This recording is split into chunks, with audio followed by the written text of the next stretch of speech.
Assalamualaikum teman-teman cerita malam. Kali ini saya akan membahas cerita horor tentang Gamelan Gaib Pemanggil Harta. Cerita horor dari kisah yang dipercaya sebagai kejadian nyata di daerah pedalaman Jawa Tengah. Bagaimana cerita selengkapnya? Selamat menyaksikan.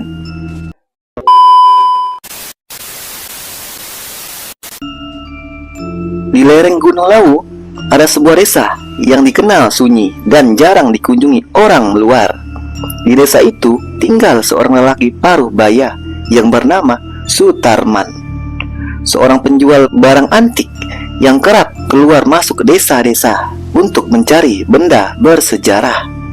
Suatu hari ia mendapat kabar dari seorang kawan bahwa di hutan utara, tepatnya dekat Sungai Keramat, sering terdengar suara gamelan yang dimainkan tanpa wujud pemainnya.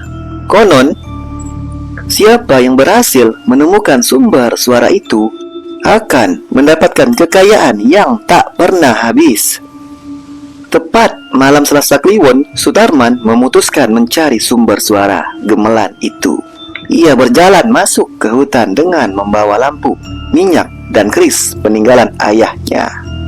Udara di dalam hutan terasa sangat berat. Bau tanah basah bercampur wangi bunga kantil menyelimuti.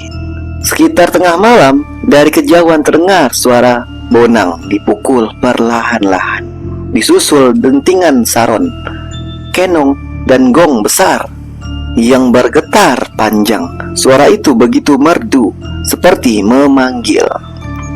Sutarman mengikuti suara itu hingga sampai ke sebuah tanah lapang yang diterangi cahaya rembulan.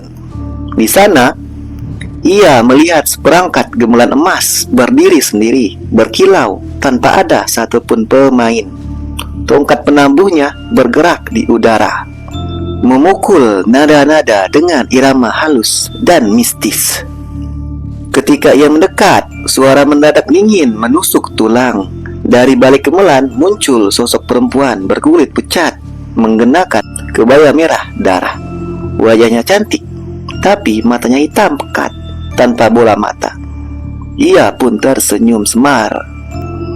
"Kau mendengar panggilanku, Sutarman?" kata wanita itu. Sutarman pun terkejut mendengar namanya disebut. Perempuan itu menjelaskan bahwa gamelan tersebut adalah peninggalan kerajaan gaib di masa lalu dan hanya akan mendengarkan suara pada manusia yang terpilih. Kau bisa memiliki harta tanpa batas, emas, perak, permata, semua akan datang kepadamu. Tapi ada syaratnya. Setiap bulan saat gamelan ini berbunyi, kau harus menyediakan darah segar sebagai persembahan. Sutarman tergoda dengan janji itu, menyetujui syarat tersebut. Sejak malam itu, hidupnya berubah drastis. Pembeli barang antik datang dari berbagai kota. Koleksinya laku dengan harga tinggi. Dan di rumahnya mulai bermunculan emas batangan, koin kuno, bahkan perhiasan yang tidak ia beli. Namun, setiap kali gamelan itu berbunyi di tengah malam, ia harus keluar ke hutan membawa ayam jantan atau kambing hitam untuk disembelih. Darah hewan itu ia siramkan ke gong besar, dan setiap tetesnya diserap seperti menghilang ke dalam logam emas gamelan itu. Beberapa bulan berjalan, sosok perempuan berkebaya merah kembali muncul, tapi kali ini senyumnya lebih lebar, memperlihatkan gigi-gigi tajam seperti taring. "Sutarman, darah hewan tidak lagi cukup. Kali ini aku minta darah manusia," kata wanita itu. Sutarman pun ketakutan, tapi perempuan itu mengingatkan bahwa jika ia menolak, semua harta akan hilang dan nyawanya akan diambil. Ia pun terpaksa memilih seorang pendatang yang kebetulan menginap di desanya. Malam itu, setelah gamelan berbunyi, Sutarman membawanya ke tanah lapang. Suara gong terakhir terdengar berat, dan ketika korban disembelih, tanah lapang itu bergetar halus, diikuti kilatan cahaya dari gamelan. Keesokan harinya, rumah Sutarman dipenuhi emas dan uang tunai dalam jumlah yang tidak masuk akal. Karena banyak sekali.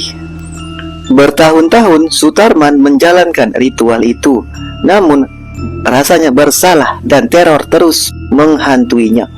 Ia sering bermimpi didatangi korban-korbannya. Wajah mereka pucat dan penuh darah meminta balas. Sampai suatu malam Jumat Kliwon, gemelan itu kembali berbunyi. Sutarman datang dengan tubuh gemetar membawa seorang korban. Namun kali ini, ketika gong terakhir dipukul, darah korban mengalir deras ke tanah. Dan sosok perempuan berkebaya merah berubah menjadi raksasa berwajah menyeramkan. "Waktumu sudah habis, Sutarman. Sekarang darahmu gilirannya," kata wanita itu. Tangan raksasa itu meraih Sutarman dan ia menjerit keras. Suara gemelan semakin cepat, lalu tiba-tiba berhenti total. Keesokan harinya, warga hanya menemukan keris dan lampu minyak di tanah lapang. Tidak ada jejak tubuh Sutarman. Seperangkat gemelan emas pun lenyap. Tapi kadang malam-malam tertentu suara detingan gemelan itu masih terdengar dari dalam hutan, seolah-olah memanggil korban yang baru.